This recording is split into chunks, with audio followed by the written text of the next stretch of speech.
အားလုံးပဲမင်္ဂလာပါ21ရက်4လ2025နေပြီးတော့29ရက်4လ2025အထိတောက်ကြသားသမီးများရဲ့တပတ်တာကံကြမ္မာကိုလီနိုမကက်ကလေးကြည့်ပြီးတော့ပြပြပေးမှာဖြစ်ပါတယ်ခင်ဗျာကျွန်တော်တောက်ကြသားသမီးများရဲ့ငွေကြေးကံလေးကနေစပြီးတော့ကြည့်ပေးမှာဖြစ်ပါတယ်အဲ့တော့တောက်ကြသားသမီးများဒီတပတ်တာငွေကြေးကံမှာကိုကငွေကြေးနဲ့ပတ်သက်ပြီးတော့အရင်ကခက်ခဲတယ်ဆိုတဲ့နမိတ်ကိုမြင်ရပေါ့နော်အခုတော့ဒီတပတ်တာကာလမှာကိုကငွေကြေးနဲ့ပတ်သက်ပြီးအဆင်ပြေနေမယ်လက်လာပါတွေရှင်လန်းနေမယ်ဆိုတဲ့တပတ်တာကာလဖြစ်ပါတယ်အဲ့တော့ကိုကနိုင်ငံနဲ့ဖက်ဆက်ပြီးလုပ်ထားတဲ့လုပ်ငန်းတွေကပို့ပြီးတော့ငွေဝင်လာနိုင်တယ်ဆိုတဲ့တပတ်တာကာလဖြစ်ပါတယ်ပြီးတော့ကျွန်တော်အလုပ်ကံလေးကိုကြည့်ပြပါမယ်အလုပ်ကံကလည်းကောင်းမွန်နေတဲ့တပတ်တာကာလဖြစ်ပါတယ်အလုပ်နဲ့ပတ်သက်ပြီးခရီးသွားရတာအလုပ်ထဲမှာကိုစိတ်တိုင်းချခြေလည်နိုင်တဲ့သဘောမျိုးလေးတွေကိုမြင်ရတဲ့အတွက်ကြောင့်မို့လို့အလုပ်ကံကတော့ပို့ပြီးကောင်းနေပါတယ်ကိုက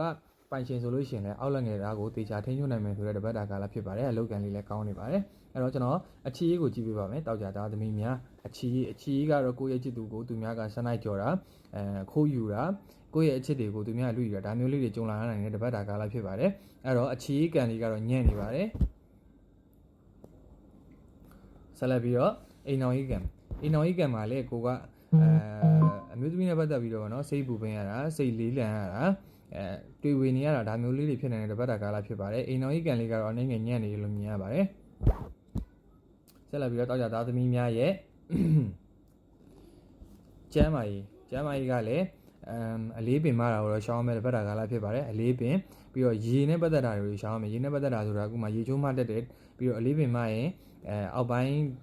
ကဒုက္ခရောက်တယ်ပေါ့နော်အဲ့တော့အလေးပင်နဲ့ဒီရေချိုးမှတက်တာကိုတတိထားမယ်တပတ်တာကာလဖြစ်ပါတယ်ကျမ်းမာရေးကတော့နိုင်ငံ view site ဖို့လိုအပ်ပါတယ်ကျမ်းမာရေးလေးညံ့နေပါတယ်အဲ့တော့တောက်ကြသားသမီးများအားလုံးကျမ်းမာချမ်းသာကြပါစေခင်ဗျာကြည်နေတဲ့သူတွေမှာတောက်ကြသားသမီးပါတယ်ဆိုလို့ရှိရင်ကျွန်တော်အကောင့်လေးကို follow လုပ်ဖို့မမေ့ပါနဲ့ဟုတ်ပြီးတော့တစ်ဆက်တည်းမှာပဲကျွန်တော်ပြောချင်တာကကျွန်တော်ကonline တည်တံ့အဟုတ်ကိုတရက်ကို10ယောက်စီပဲဟောတဲ့အတွက်ကြောင့်မို့လို့ကျွန်တော်ရှိမှမေးချင်တယ်ဆိုလို့ရှိရင်ကျွန်တော်စာမပြန်လို့ရှိရင်လည်းစိတ်မဆိုးပါနဲ့နောက်ရက်တွေမှာကျွန်တော်ပြန်ပေးပါမယ်ပေါ့နော်ကျွန်တော်ကမြေတာချင်းနဲ့တရက်ကို10ယောက်ပဲကျွန်တော်ကဟောတာဖြစ်တဲ့အတွက်ကြောင့်မို့လို့အဲ့ဒါလေးတော့ကြိုတင်ပြီး request လုပ်ထားတာပါတချို့လူတွေကိုကျွန်တော်စာမပြန်တာနောက်ရက်မှကျွန်တော်က10ယောက်ပြည့်သွားရင်ကျွန်တော်နားတာဖြစ်တဲ့အတွက်ကြောင့်မို့လို့နောက်ရက်မှကျွန်တော်ကဆက်ပြီးဟောပြီးမှဖြစ်ပါတယ်ပေါ့နော်အဲ့တော့အားလုံးပဲကျေးဇူးတင်ပါတယ်ခင်ဗျာ